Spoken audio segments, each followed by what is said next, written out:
Vous aimez la France? Vous aimez la parcourir, la découvrir, partir à sa rencontre. Vous avez même parfois l'impression de bien la connaître.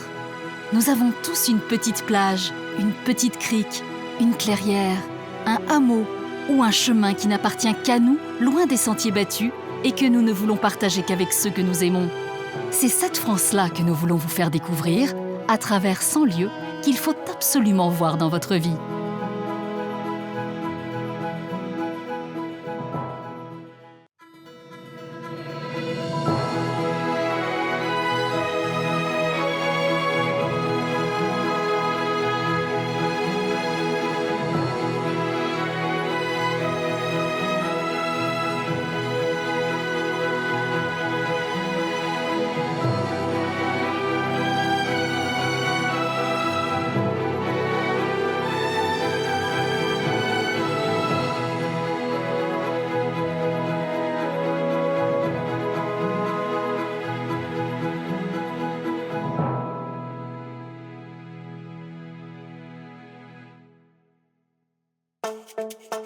Aujourd'hui, nous vous proposons de sillonner la Gascogne, cette ancienne province de France qui revendique toujours une forte identité culturelle.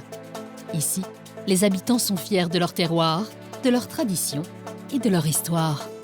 Au cours de ce voyage, nous vous emmènerons dans le Gers, le cœur historique de la Gascogne. Un département réputé pour sa gastronomie généreuse ainsi que pour son important patrimoine bâti. Quand tu rentres dans cette cathédrale, c'est quoi ta première impression? Écoute, on n'est pas à Notre-Dame de Paris, mais ça ressemble presque. Puis, nous ferons une halte dans les Landes, destination estivale par excellence, où nous aurons la chance de participer à une séance de pêche traditionnelle gasconne assez sportive.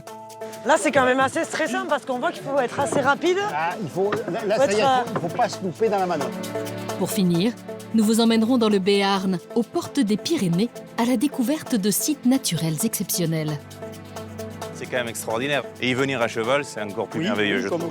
Ces lieux magnifiques, nous allons les découvrir avec celles et ceux qui les aiment, les animent et les protègent.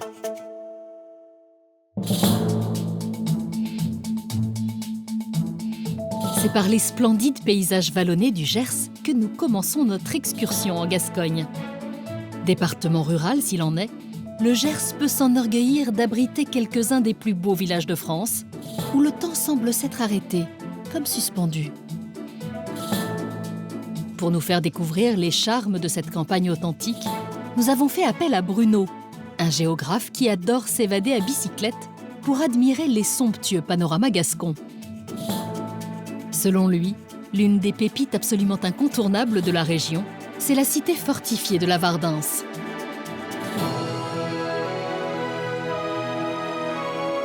Situé à 20 km au nord-ouest d'Auch, ce village-forteresse fut la capitale militaire des comtes d'Armagnac jusqu'au XVe siècle.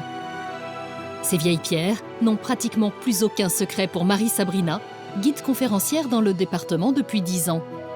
C'est vrai que ça, c'est un peu l'image de carte postale en fait, qu'on a de la Vardens. Ici, on voit au second plan le château qui est édifié au XVIIe siècle. Au premier plan, on a l'église. Et puis tout autour, on a finalement le village qui se love comme un village perché. Donc un beau site dans une belle campagne. Exactement. Alors ce village, on va le visiter? Allez, on y va. Je te suis. Je t'emmène. Allez, je te suis.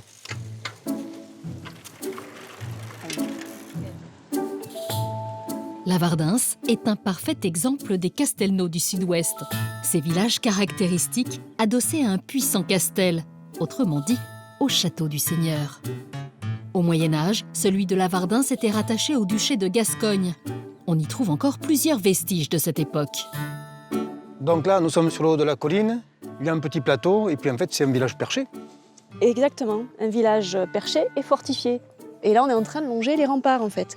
Et on voit d'ailleurs une des anciennes tours des remparts, qu'on appelle la tour de la Palomette. Sur l'autre côté du village, on a la tour de Bayonne. Il reste 2 tours sur l'ensemble de l'enceinte. Voilà, on sait qu'il y en avait certainement beaucoup plus. Il y avait par ailleurs 2 portes qui n'existent plus non plus. En fait, ces remparts, ce ne sont pas que des simples murailles, parce qu'ils ont l'air habités, en fait. Et oui, effectivement, en fait, ici, si les maisons sont accolées aux remparts, c'est parce qu'on manquait de place. On est sur un promontoire rocheux, donc on est limité par le dénivelé. Et donc, on va essayer d'occuper au mieux l'espace du promontoire. Et donc, les maisons vont être accolées aux remparts pour se mettre sur place, tout simplement.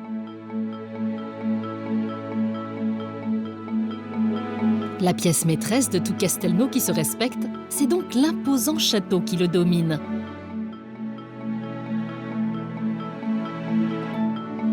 Depuis la fin des années 90, ces grandes salles voûtées offrent un superbe écrin aux artistes qui souhaitent y exposer leurs œuvres.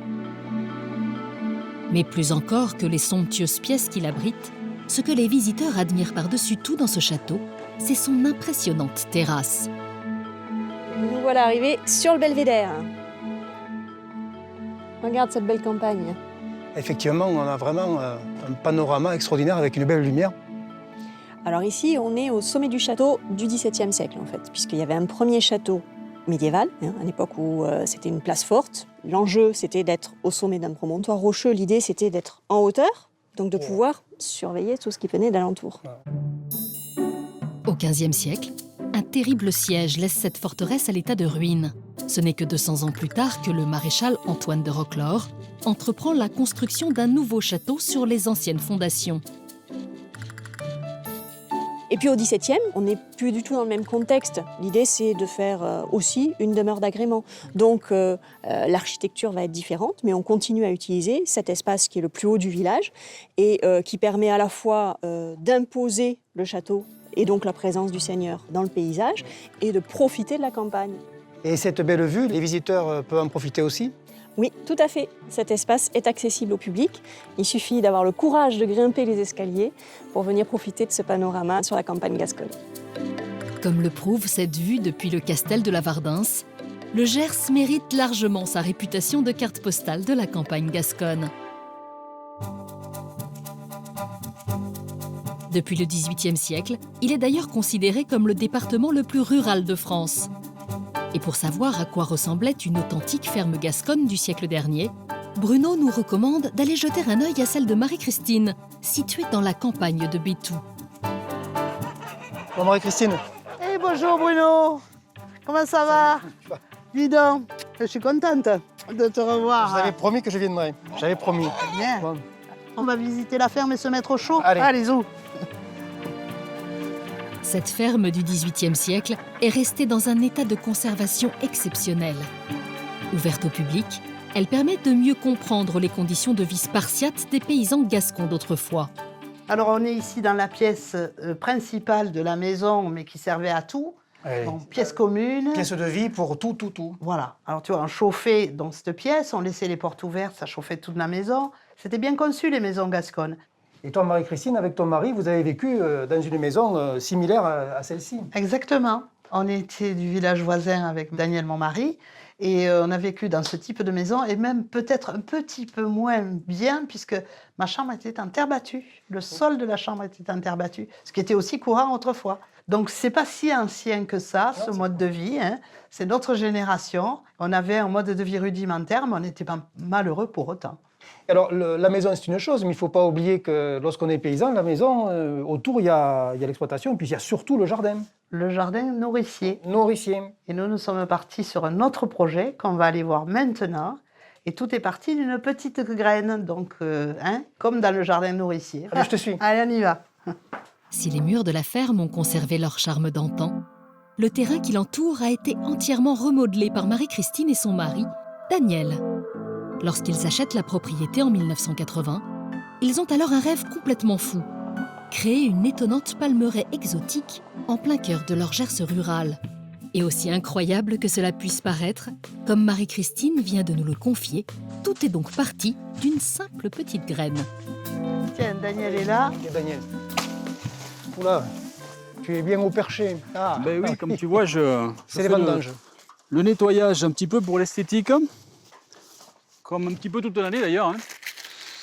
Voilà. Et ça ne s'arrête pas. Salut. Travail d'élagage. Donc voilà, alors là je viens de Alors, sortir qu'est-ce que tu nous fais? cette grappe de graines, Qui sont prêtes à planter. voilà, qui sont prêtes à planter, effectivement. Donc tout est parti d'une simple petite graine comme ça. Effectivement, tout part de cette graine qui vient quand même de très loin, puisqu'elle vient d'Asie centrale, du Piémont himalayen, qui pousse là-bas jusqu'à une altitude de 2400 mètres. Donc c'est pour ça qu'on peut le voir ici, dans notre région, où les hivers sont parfois assez rudes.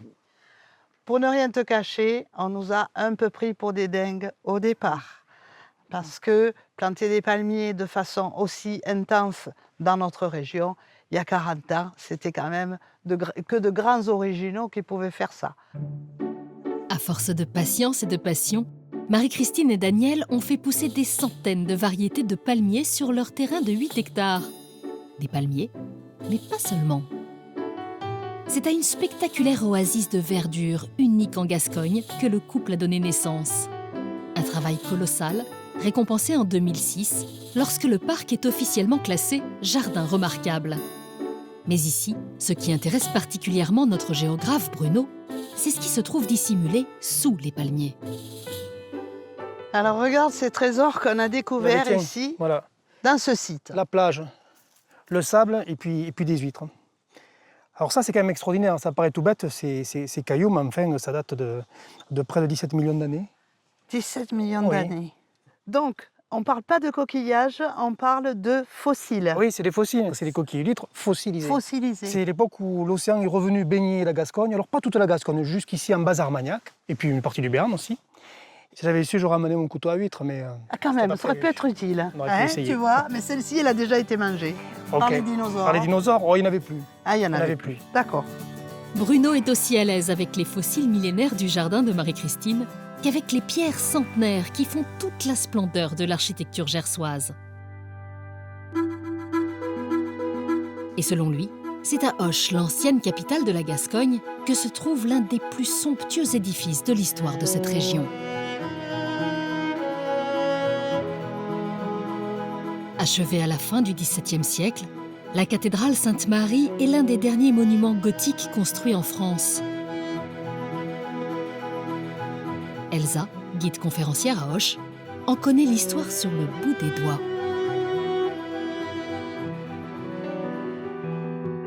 Quand tu rentres dans cette cathédrale, c'est quoi ta première impression?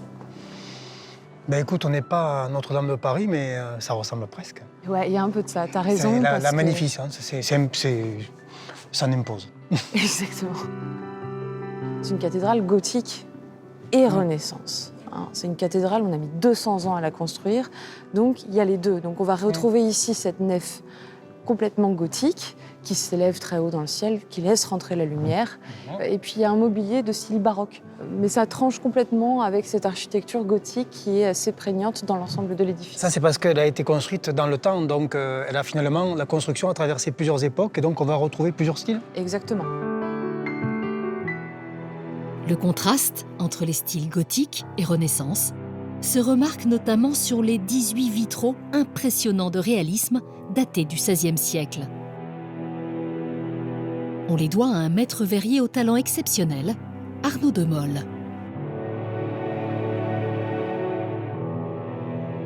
En fait, ce sont des tableaux, il y a plein de couleurs et plein de détails. C'est vraiment un travail remarquable. Exactement, tu fais bien de comparer à un tableau parce que c'est peindre sur du verre en fait, Ouais. comme l'art du vitrail. Et ici, le maître verrier, il a foisonné d'idées, autant pour représenter ces visages qui sont tous différents, autant pour représenter les architectures derrière les personnages qui sont toutes différentes, autant pour représenter tous les petits détails des vêtements, des plis, les broderies, les bijoux. C'est très très ornementé et très très riche. Et on ne se lasse pas de les observer parce qu'à chaque fois, on trouve quelque chose de différent. Un autre chef-d'œuvre réputé pour la richesse de ses boiseries et surtout la profusion de détails de ses sculptures, c'est bien sûr le chœur de la cathédrale Sainte-Marie. Donc là, on arrive dans le chœur, mais tu connais déjà l'endroit, il me semble. Oui, mais c'est toujours aussi impressionnant de rentrer dans ce lieu vraiment très singulier. Je pense que c'est parce qu'il est très petit à l'intérieur de cette grande cathédrale. On a l'impression d'un coup d'étouffer un petit peu, tellement il y a de choses, tellement il y a de détails. Cette centaine de stalles en chêne, d'une beauté incomparable, prouve que les évêques ne se refusaient rien pour faire rayonner la foi gasconne. Les compagnons ébénistes y ont patiemment sculpté plus de 1500 personnages. Mais là, il y a deux stalles qui paraissent être très différentes des autres. Oui, parce qu'il y en a une qui était spécifiquement réservée au grand patron de la cathédrale, c'est-à-dire l'archevêque. Donc l'archevêque prenait place ici pour la prière. Et puis juste à côté, Et juste à côté, il y a une autre stalle. Donc on ne va pas installer n'importe qui ici, c'est le seul laïc qui a le droit de rentrer. C'est le roi de France. C'est le roi de France. Et il y a un roi de France qui est venu. Oui, oui. Et pas n'importe lequel. Le plus grand, le plus beau, le plus lumineux. Alors le roi Soleil. C'est ça. Louis XIV, il s'est installé juste ici, a priori. Quand il allait se marier à Saint-Jean-de-Luz, il a fait une petite halte à Auch. Il est venu se recueillir ici avant de se marier. Exactement. Nul doute que son passage à Auch a dû combler de bonheur Louis XIV, que l'on devine émerveillé par le talent des architectes et des artisans gascons. Mais ce que le roi Soleil ne savait peut-être pas à l'époque, c'est que dans le Gers, le bonheur est aussi dans le pré.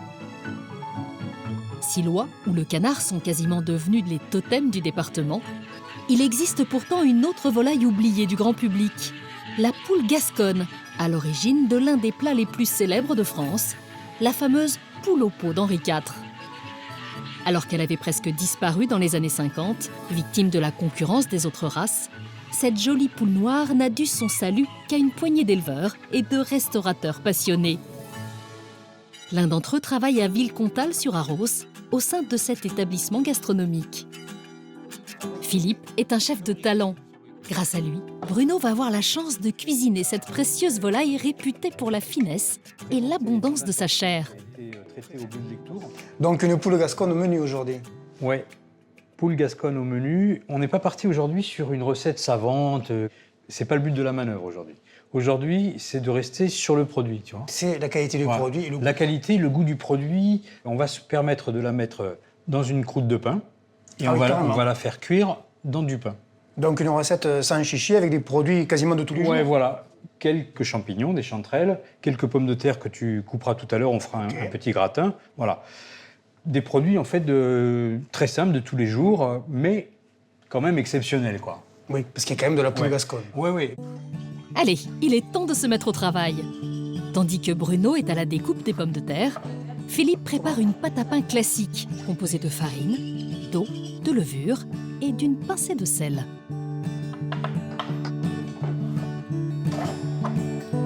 Mais l'étape la plus importante de la recette, c'est la préparation de la garniture assaisonnée de la poule. Après, je te propose d'attraper l'ail et tu vas frotter le pain de tous les côtés. On n'est pas chauvin en Gascogne, on utilise même de l'ail du Lautrec, quoi. Qui est très bon. Voilà. Ça y est, tout est passé. Magnifique. Alors, allez, tu vas l'introduire. D'accord. Dans la carcasse. Dans la carcasse, oui. Notre poule est fin prête à être enveloppée. Pour réussir l'opération, il faut d'abord étaler la pâte sur 2 cm d'épaisseur. On met la poule à l'intérieur. Ce qu'il faut, c'est bien s'arranger pour que la poule soit bien recouverte. Donc je vais faire ça. Je vais tirer un tout petit peu comme ça. Voilà. Et là, je vais humecter avec de l'eau, tout simplement, pour que la pâte que je vais rabattre dessus puisse coller. Et surtout, ne pas s'ouvrir à la cuisson. Alors ça, c'est presque de la maçonnerie. Voilà. Et là, ma poule, elle est terminée. Extrêmement simple. C'est relativement simple. C'est parti. Allez, on y va. C'est parti. Pendant la cuisson, nos 2 cuisiniers préparent un gratin de pommes de terre, accompagné d'une fricassée de chanterelles. Voilà. Ok, ça y est, on y est. Voilà. Après 1h30 de cuisson à chaleur tombante, le moment tant attendu de casser la croûte est enfin arrivé. Le verdict. Et tu vas voir que ça, c'est une pure merveille. Ah oui, effectivement, là, on a vraiment le fumet de la viande. Ah là, t'as l'odeur de la volaille. Et puis une belle couleur aussi. Ouais, c'est joli, ouais. Telle une papillote, l'enveloppe de pain conserve la chaleur, mais promet surtout une viande moelleuse et parfumée. On va goûter ça aussi. Allez. Oui, parce que là, on ne peut pas résister. Ah, il ne faut pas résister. Ah oui. C'est vraiment le goût de la Gascogne. Franchement, je retrouve des saveurs d'autrefois quand j'étais petit, le poulet dominical en famille, je retrouve ça. Ça exprime vraiment ton territoire. Le pays d'ici, quoi. Ton territoire et ton terroir. C'est très bon, vraiment. Ouais. Vraiment. Si le Gers a toujours été le cœur historique de la Gascogne, la région autrefois très étendue englobait un autre département tout aussi fascinant, les Landes, resté dans son giron jusqu'à la Révolution française. Originaire de Sognac, Caroline est une figure locale. Elle a réussi à se faire une place dans l'univers macho des courses landaises, un sport traditionnel gascon où l'on défie des vachettes ou des taureaux sans les mettre à mort. Pour commencer notre visite de ce coin de Gascogne, elle a choisi de nous surprendre en nous emmenant sur la côte, dans le seul port landais, Cap-Breton.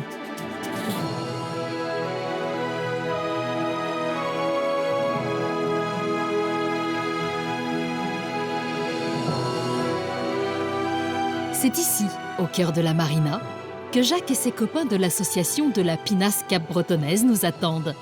Ensemble, ils œuvrent à la sauvegarde de cette curieuse barque de pêcheurs, devenue le symbole du patrimoine maritime local. Bonjour tout le monde. Bonjour. Et salut, Caro. Ça va? Je peux monter? Allez, embarque. Qu'est-ce que tu étais en train de Ouais, faire? regarde, eh bien, là, je suis en train de préparer le filet, qu'on appelle en gascon la traguine, D'accord. pour aller faire un coup de scène. La seine est le nom du filet utilisé dans cette technique de pêche ancestrale, pratiquée sur les côtes gasconnes jusqu'à la fin des années 70, à bord de ces fameuses pinasses. Construite en bois de pin, celle de Jacques est une réplique d'un modèle qu'il a très bien connu. Nous, les anciens un peu, parce qu'on est anciens, on n'est pas vieux, mais on est anciens. Et on est les derniers témoins oculaires de cette pêche. Nous, on a connu ça. D'accord, quand vous étiez petit. petit. On a vu, alors. ouais, petit. Moi, mon grand-père est marin-pêcheur, mon arrière-grand-père est marin-pêcheur. Il y en a ici dans l'équipage, leur père et grand-père ont pêché aussi. Mais nous, on les a vus. Après notre génération, plus personne n'aura connu ce genre de pêche. Mais on s'est dit, mais il faut démontrer aux jeunes ce qu'était la pêche autrefois ici, ce que nos parents et grands-parents, c'est pas si vieux, ont connu. Alors on s'est dit, on va créer une association, on va reconstruire une pinasse, et de temps en temps, on fera des démonstrations de pêche à la Seine. Mais avant de pouvoir participer à cette démonstration d'une pêche unique en son genre, Caroline doit d'abord apprendre à ramer. Nagez un cadavre. Ça va comme ça, Jacques? Voilà. Voilà, tu suis, t'entends deux, t'es dans l'eau. 2, c'est dans l'eau. Mais regarde-moi. T'es pas le cadavre. Regarde-moi. Voilà. C'est vraiment pas évident, hein? Non, hein, tu vois hein. Bon, et là, on est en apprentissage, tu vois, c'est facile. On est sur le plan d'eau, imagine un peu quand la mer était un peu agitée, qu'il fallait sortir. Là, il fallait souquer dur sur les avirons. Hein. J'imagine. Et pendant combien de temps ils pouvaient partir en mer à ramer comme ça? Parce que alors ça, c'était selon d'abord où il y avait du poisson, parce qu'ils suivaient, ils se déplaçaient le long de la côte pour rechercher les bancs. Ils pouvaient partir presque une journée entière à ramer. Hein. Ils devaient bien dormir la nuit après. Assurément, oui. Une fois passé le chenal, l'équipage de notre pinasse doit se rapprocher de la côte afin de lancer une extrémité de son filet à une autre équipe sur la plage. Allez. Là, faut être assez réactif quand même, hein? La pinasse forme ensuite un grand arc de cercle au large, avant de revenir vers la plage pour rapporter l'autre extrémité de son filet. Avancez, allez, nagez. Nagez. Allez, les gars.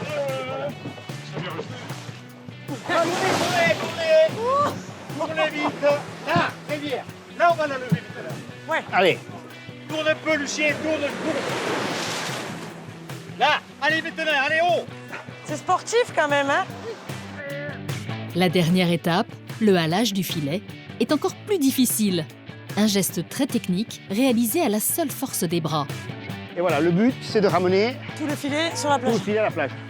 Et on croise les doigts pour qu'il y ait du poisson Et dedans. voilà, tout à fait. La verdict, on a un poisson. 2 poissons. Ouais, trop cool. Bon, on a une bonne pêche quand même. Regarde, hein. C'est sympa. Pour toi, ça suffit. Pour moi, Bon, ça me suffit. un chacun, tu vois. On n'est jamais bredouille à la pêche à la Seine. Voilà, au moins la pinasse, ça sert à quelque chose. Voilà, exactement. Autrefois, les pêcheurs pouvaient prendre plusieurs centaines de kilos de poissons dans leur seine. Mais depuis que les plages sont très fréquentées, le poisson se fait plus rare. Si les côtes landaises sont magnifiques, le département réserve bien d'autres surprises qui méritent le détour. Caroline est particulièrement fière des villages pittoresques perdus dans les terres. Et celui qu'elle préfère, c'est la bastide d'Armagnac, un petit paradis gascon préservé que va nous faire découvrir Dominique, animatrice à l'office de tourisme. Voilà, notre belle place royale. Ah oui, c'est super joli.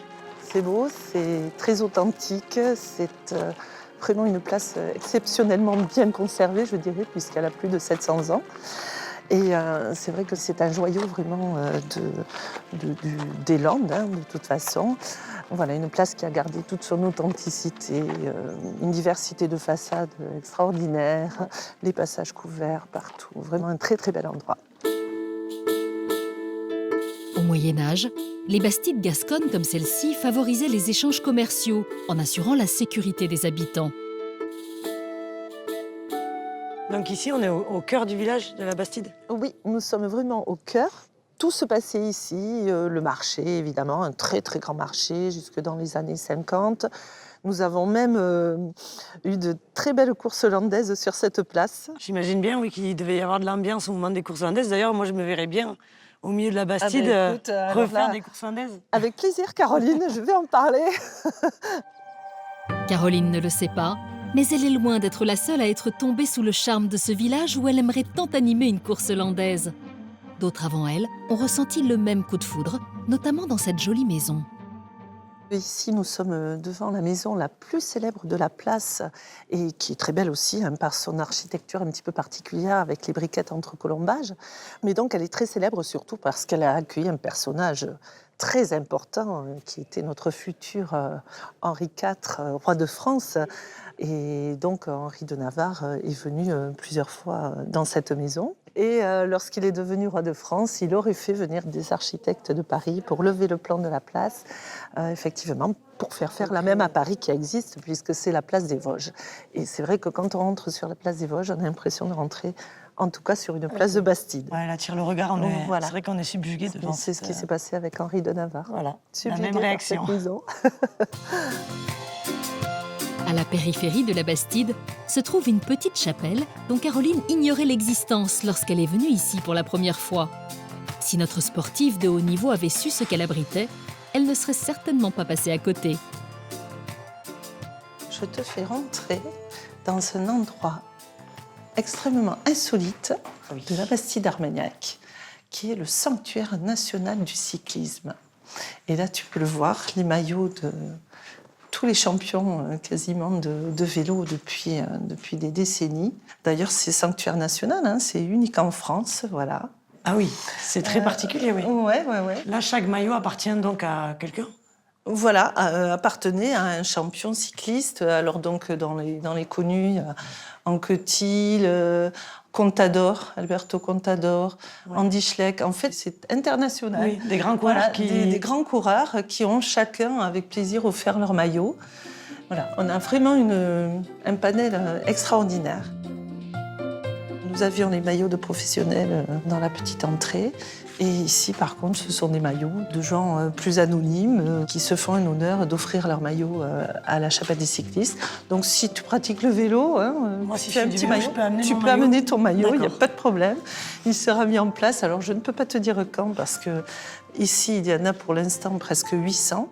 Il y en a encore au moins 300 qui attendent d'être exposés. Ouais, c'est toute l'année des gens qui viennent pour laisser leur maillot dans un sanctuaire national. Oui. Ce qui n'est pas rien quand même. Voilà. Que vous soyez cycliste professionnel, amateur, croyant ou non, la très officielle chapelle Notre-Dame des cyclistes attend vos offrandes toute l'année. En ressortant, Caroline nous emmène à une 50aine de kilomètres de là, aux abords du petit village de Pouillon. C'est ici, au milieu des champs, que travaille l'un des 10 derniers maîtres ferronniers d'art du pays, sacré 2 fois meilleur ouvrier de France. Caroline a souvent entendu parler de ses plus belles réalisations, parmi lesquelles cette rampe d'un escalier du château de Versailles ou celle de l'escalier d'honneur de l'hôtel Ritz à Paris. Bonjour Guy. Et bonjour. Qu'est-ce que tu es en train de faire? Mais écoute, je suis en train de faire une feuille de vigne.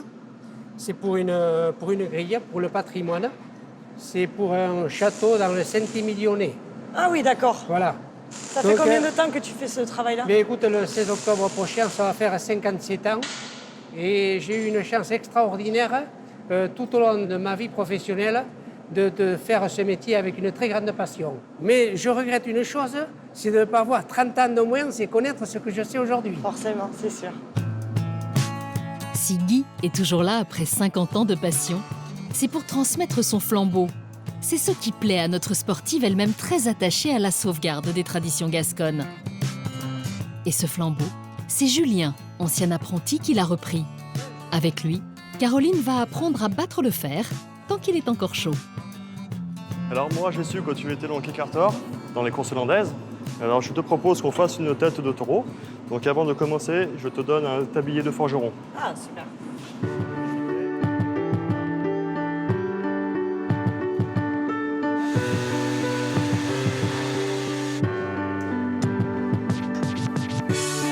Alors tu vois, il faut vraiment que ça soit très très chaud. Il faut vraiment que le bout il soit dans les braises. Voilà, bien sûr. En fait, il faut savoir que le forgeage, c'est un déplacement de matière. On ne supprime pas la matière, on la déplace. C'est comme de la pâte à modeler. Ok. Plus c'est chaud, plus c'est facile. Allez, c'est bon, on va sortir la pièce. Ah oui. Donc pour cela, on va prendre la tranche et on va l'écarter comme ça. Ah oui, c'est pour écarter le métal. Voilà, donc on tape sur le dessus. Tiens, tu veux taper? Allez. Et tu tapes sur le dessus, là. Pas sur les doigts, quoi. Non. La ferronnerie d'art est un métier aussi prestigieux qu'éprouvant. C'est pour cette raison que les adeptes sont malheureusement de moins en moins nombreux. T'as pas trop mal au Waouh. bras? Non, ça va. J'ai Ça va chaud. C'est physique comme métier, quand même. C'est physique quand on commence, parce qu'on n'a pas les bons gestes. Mais après, c'est le rebond du marteau qui fait que tu vas forger. Et c'est vrai qu'au début, quand j'ai commencé il y a 8 ans, j'avais mal au poignet, j'avais mal aux avant-bras, et maintenant, je ne ressens plus rien.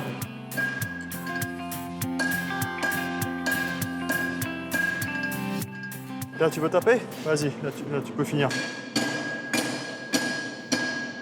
C'est bon. C'est bon. Après, tu peux passer par les narines, là. Vas-y, là, par là. Voilà, exactement comme ça. C'est bien. J'ai l'impression d'être Picasso.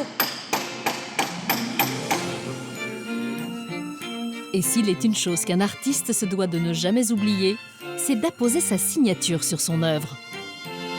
Bon, on en est où là, voyons? Ça s'est bien passé? Ça s'est bien passé? Ça s'est bien passé, c'est bon. Ouais. Voyons.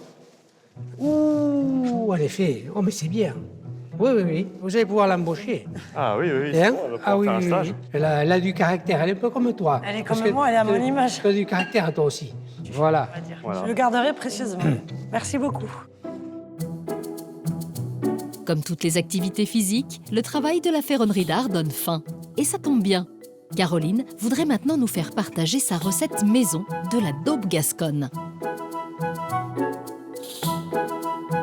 Autrefois plat de fête des paysans landais, la daube repose sur des ingrédients simples, peu coûteux et surtout locaux, tels que le bœuf de Chalosse ou le porc noir de Gascogne.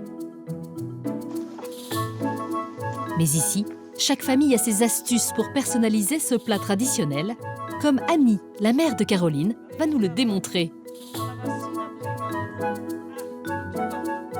Allez, alors, on attaque par quoi, là? Alors, on met la graisse. Ah, mais oui. Moi, je cuisine qu'à la graisse de canard. Je sais bien. Pas de l'huile, hein, parce que les jeunes, vous, maintenant, vous travaillez qu'à l'huile. C'est quand même meilleur, la graisse de canard, pour cuisiner. Là, je pense qu'il y en a assez. Non, on doit être bonne, Ouais. là. Allez, tu veux qu'on y mette la viande? Allez, et, tu mets tout, de toute oui, façon. tu peux mettre tout. Voilà. On fait Là, comme alors ça, tu sais ce qu'on va faire? On va le mettre sur la cuisinière. Allez, hop, on va la faire passer un petit peu. Allez, je te suis. Allez, voilà, hop. Ou la cuisinière chauffe, là. C'est sur cette petite cuisinière à bois que la viande va dorer une vingtaine de minutes dans son incontournable graisse de canard. Je n'aurai pas les gars. Bouge pas. Je vais la remuer un petit peu, là, pour pas... Tu sais, pour démêler un petit peu le... Voilà. Et pendant ce temps, on va aller couper les légumes. Allez. Voilà, allez. Dans les familles gasconnes, aucune daube ne ressemble à une autre. Pour agrémenter la sienne, Annie privilégie les carottes, le jambon et la ventrèche, coupée en petits morceaux. Tu sais, moi, mon amie Suzy, oui, elle y met des oranges. Ah ouais? Oui, ben oui, ça doit adoucir un petit peu, je pense. Toi, Et t'as du rajouté... céleri aussi, elle y met. T'as rajouté quelques ingrédients, toi, ou tu as fait Non, comme tu l'as non. apprise? Mamie m'a appris comme ça, et puis j'ai toujours fait comme ça. Mais mamie, elle cuisinait beaucoup. Ah, mamie, oui. Ah ben attends, quand on y était tous, Il fallait préparer le grand plat. Et ce plat, eh bien, c'était unique. Tout le monde mangeait la même chose, quoi. Ah bah oui. Voilà, avec des pommes de terre, et puis voilà. Et on va voir finir en même temps. Tu l'auras jamais fait aussi vite, cette daube? Non, c'est vrai. Ah ben, on fait toujours plus vite à deux, je te signale. Oui, c'est vrai. Puis on rigole plus comme ça. Oui, c'est vrai, t'as raison. Retour au fourneau, car la viande doit être retirée du feu. À sa place, on fait revenir les oignons dans le jus de cuisson, auquel on ajoute la ventrèche, puis les dés de jambon et de lardon. On éparpille bien, qu'il y en ait partout, qu'il en manque pour personne. Ça comme un chef, dis donc. Et tu vois, on sent que ça mijote. Ah là oui. Ouais. Toutes les saveurs, elles vont se disperser. C'est vrai. Et se mélanger. Ah ouais. Dès que le plat se met à chanter, on peut ajouter les carottes et réincorporer la viande de bœuf. Mais pour réussir une bonne daube, il manque encore un ingrédient fondamental que l'on retrouve pour le coup dans toutes les recettes. Allez, fais-moi passer le vin. Ah oui. Voilà. L'élément indispensable. Voilà. Et le vin, c'est pour faire prendre goût à la viande. On fait pas une bonne daube sans le vin. vin. Voilà, sans vin rouge. Allez. Petit conseil, il faut en prévoir suffisamment pour recouvrir entièrement la viande. Enfin, dernière étape, ne surtout pas oublier les os du boucher pour un maximum de saveur. Voilà, et là, on va la couvrir un peu. Et on va attendre que les invités arrivent. Eh bien oui, on va attendre les invités. Voilà. Bon appétit. Et si Caroline est aussi fan de la daube de sa mère, c'est aussi parce que chez elle, c'est le repas de famille par excellence. Ah, non mais... Ça va être très bon, je pense. Ça sent bon. Faites passer vos assiettes. Bon appétit. Bon appétit à tout le monde. Bon appétit. Ouais, merci. Bon appétit à vous. C'est bon, hein?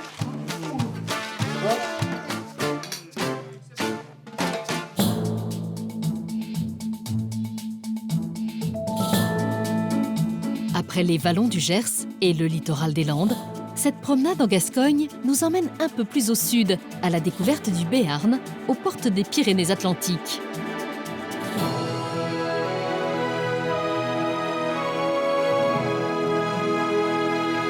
Malgré son rattachement au royaume de France en 1620, cet ancien État souverain a conservé toute son identité, que Jean-Luc revendique fièrement. Cet auteur-compositeur est un fervent défenseur de la culture béarnaise qu'il adore mettre en musique.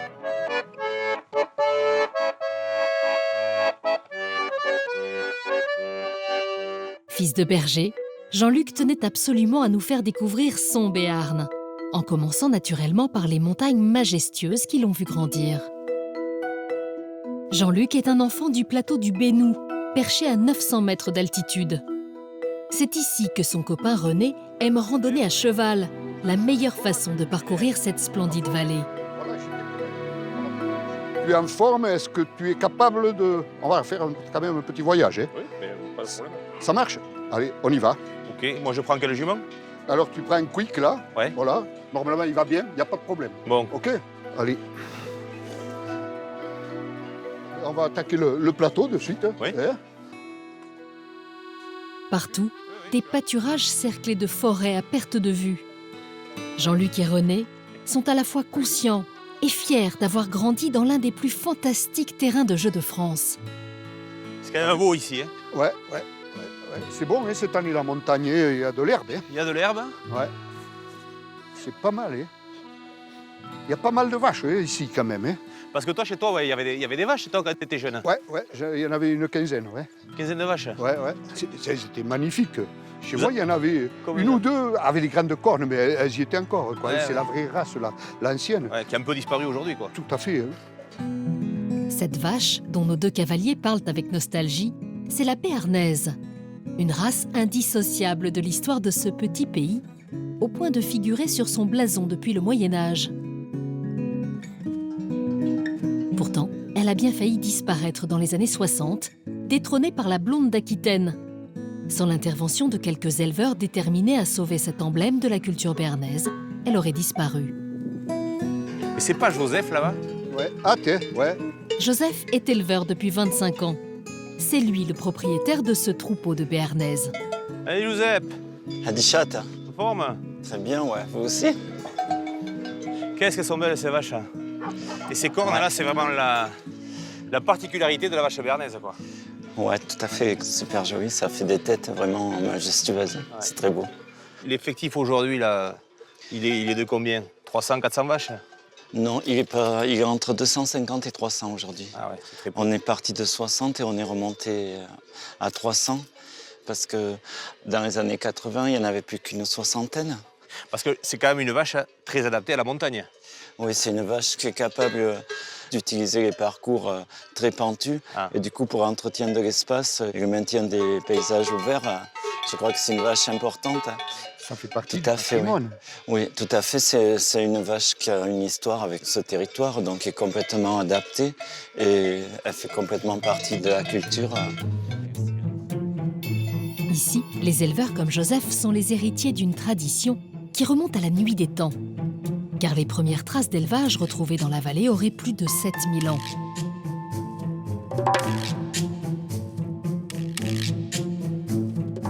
C'est sans doute ce qui explique la présence de ces étranges cercles de pierre appelés cromlechs.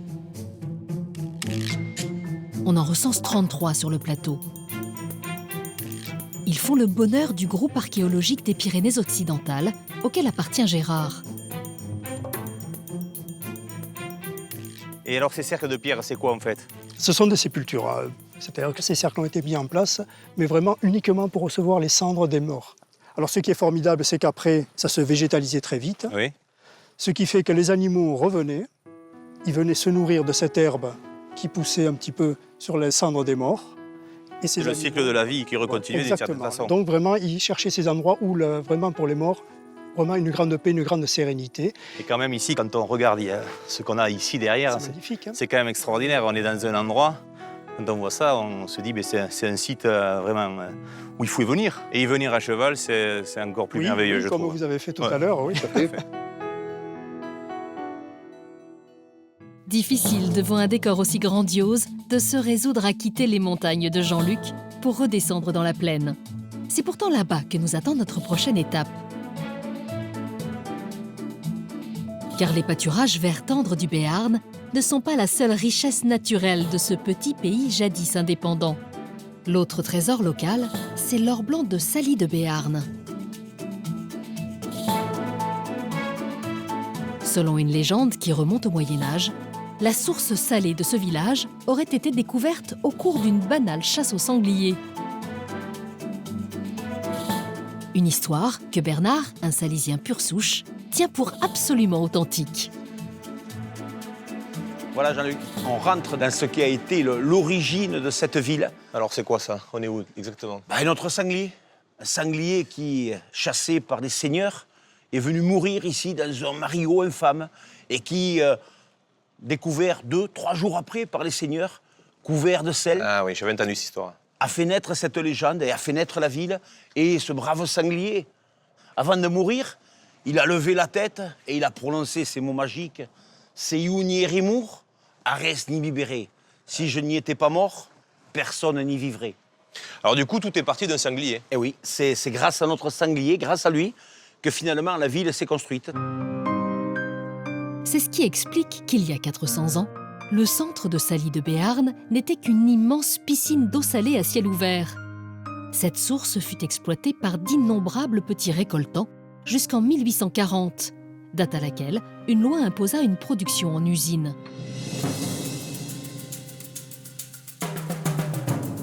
Bernard nous emmène maintenant dans la dernière saline encore en activité du village. Voilà Jean-Luc, là on est maintenant ici dans la saline et on retrouve les fameux bassins. Wow. Ah, c'est impressionnant, hein? C'est beau, hein? Ici Bernard, là on voit cette fumée, c'est quoi? C'est de la vapeur d'eau? Eh bien, il faut savoir que l'eau salée pour cristalliser doit être à 83 degrés. Donc il y a des thermistances au fond du bassin qui chauffent en permanence l'eau salée pour arriver à cette température et arriver justement à cette apparition de fleurs de sel au-dessus du bassin. Alors c'est ce que l'on voit en dessus, c'est la fleur de sel. Voilà, c'est la fleur de sel, c'est ce que François pêche avec son épuisette. Et la fleur de sel, après, une fois qu'elle prend trop de poids, cristallise et tombera ensuite avec une lenteur infinie jusqu'au fond du bassin pour devenir le sel blanc de Salis. D'accord. Plus lourd que la fleur de sel, Le sel blanc est quant à lui récupéré à l'aide de cette grue. On peut en récolter jusqu'à 6 tonnes par jour, alors que la production de fleurs de sel ne dépasse pas les 5 tonnes par an. Voilà, toi Jean-Luc, notre or blanc, notre fleur de sel. Ah ouais, c'est magnifique. Elle est belle, hein? Vraiment de la neige. On dirait de la neige. Mais tu veux goûter mon sel? Comment ton sel? Ben, je suis parprenant. C'est quoi un parprenant? Mais un parprenant, nous sommes les descendants des premières familles qui se sont installées autour de la fontaine du Bayat, qui ont été les premiers à avoir le droit d'exploiter le sel. Donc nous sommes, nous les parprenants, propriétaires du sel et des sources salées salysiennes. Et c'est pour ça que, je te disais tout à l'heure, ce sel, c'est un peu notre sel à nous. L'or blanc de Sally de Béarn en témoigne. La Gascogne était autrefois une riche province qui devait pouvoir se défendre contre l'appétit de ses voisins. D'autant qu'elle occupait une position hautement stratégique avec l'Espagne toute proche. C'est ce qui explique la présence en terre béarnaise de la première cité bastionnée de France, Navarinx. Un site exceptionnel que Jean-Luc veut nous présenter en compagnie d'un spécialiste de l'histoire locale. Oh, Giuseppe! Oh! Che va? Ja! Oh, chi te va? E nasgat? Oh, Dio, Satao! Passar le temps? Bon. S'ils le pouvaient, les deux compères se feraient une joie de continuer leur conversation en béarnais. Heureusement, ils ont pensé à nous. Bon, allez, viens, on y va. C'est au XIIe siècle que la petite bourgade de Navarinx se transforme en bastide afin d'assurer la défense de ses habitants. Une défense qu'elle ne cessera de renforcer jusqu'à se transformer en place forte imprenable à la fin de la Renaissance, en se protégeant derrière ses imposants remparts. En fait, la fortification fait combien le tour de le périmètre? 1657 mètres. 7 mètres de plus que Carcassonne. Ah tiens, tu vois, le record. Champion du monde. Alors, tu vois, là, c'est la vue emblématique, quoi. Hein, tu vois, c'est la photo carte postale. Ouais, là, c'est vrai que c'est quand même une superbe vue, quoi, avec le Gave en contrebas. Ah oui, c'est la vue emblématique de Navarinx. Si Jean-Luc s'est souvent promené sur les remparts de Navarinx, il n'est jamais allé dessous. Et pourtant, c'est ici que se trouve l'un des éléments les plus ingénieux du système de défense de la cité. Eh bien, tu vois, ça va te servir. Parce que maintenant, on va rentrer dans les souterrains. C'est une des particularités de ce bastion dit des contremines. Hein. D'accord, mais je te suis. Voilà. Et oui. Quand tu vois, on descend au centre de la terre, là.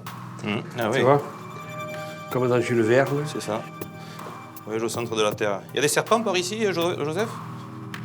Les remparts de Navarinx étaient si dissuasifs que les ennemis qui tentèrent d'attaquer la cité préféraient passer dessous plutôt que de les prendre d'assaut. D'où la création de cette galerie. Tu vois, donc ici, on est au niveau le plus bas. Et tu vois, donc en période de conflit, tu vois, on mettait des gardes ici, tous les 20 ou 30 mètres, pour écouter si on creuse. D'accord. S'il y a un travail de sape. Donc alors, ils écoutaient carrément, quoi, contre le... Eh oui, et si tu veux, en période de conflit, tu vois, on mettait des soldats là, qui écoutaient si on creusait en dessous, et aussitôt pour prévenir les soldats qui sont au-dessus, pour balancer des explosifs sur les agresseurs, sur ceux qui font le travail de sape. D'où le nom de contremine, bastion des contremines. D'accord. Donc c'est vraiment une cité imprenable. Eh oui, elle n'a jamais été prise. Et pour repousser les assaillants, les soldats ne manquaient pas de munitions. Bien à l'abri des remparts, le centre névralgique de ce dispositif militaire se trouvait alors dans ce grand bâtiment, l'arsenal. Ah mais je connais, moi je suis venu ici, je me souviens. Voilà. Donc c'était un bâtiment très important dans le cadre de cette place forte. Hein. Et donc c'est un bâtiment en forme de U, à 3 niveaux. Et on entreposait beaucoup de munitions, de canons, de mousquets, etc. Et même des vivres aussi. Et tu vois, le gouverneur militaire de la place, au moment de la construction de l'arsenal, c'est D'Artagnan. D'accord. Ah oui. Le frère aîné du héros d'Alexandre Dumas, voilà, qui était gouverneur militaire ici pendant 35 ans. En tout cas, c'est très très beau. Sans le talent et l'ingéniosité des architectes gascons de l'époque, la cité de Navarinx n'aurait probablement plus sa fière allure d'aujourd'hui. L'histoire raconte même qu'elle aurait inspiré le célèbre Vauban pour créer ses places fortes afin de protéger le royaume de France sous Louis XIV, le roi Soleil.